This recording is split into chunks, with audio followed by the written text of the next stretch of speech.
Okay, so you've just completed your PCQ on those two methods. Here's some further examples.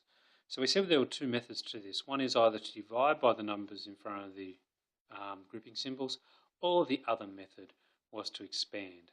Now in this case, 8, 3 minus 2m, 5, 4 minus 3m, it's pointless trying to divide. 8 and 5 don't have any factors in common. You won't really simplify it. The goal, remember, is to remove the grouping symbols. We'll do it by expanding. So we'll go 8 times 3 and 8 times negative 2m. So that'll give me 24 minus 16m.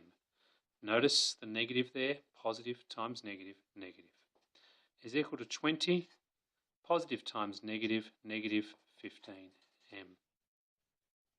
Once again, I've got pronumerals on both sides. We know they're social. We know they like to get together. So my rule of thumb is always move the smaller one to the larger one. Negative 16 is smaller than negative 15. So I'm going to do the inverse and add 16m. And I'm going to do the same to the other side to maintain that balance. So I'll get 24 is equal to 20 plus m. Finally, I'll go, well, let's subtract this 20 because it's a positive 20. 20 take away 20 is nothing. I'll get 4 equals m. That's great, but I like to write it as m equals 4.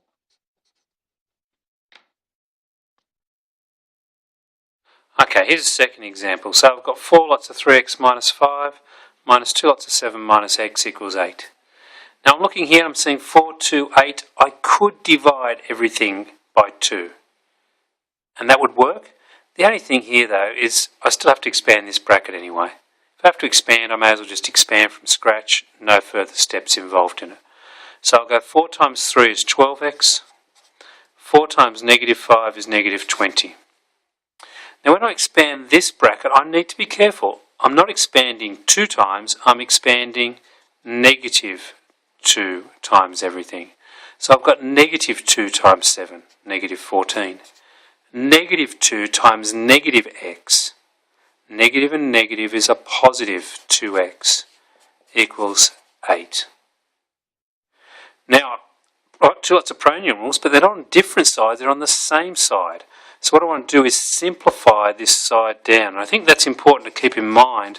Just because we're working in pronumerals doesn't mean we automatically have to start adding and subtracting to each side straight away. We've got a complex expression here. Let's simplify it by collecting like terms. We've got 12x plus 2x. So that'll make 14x.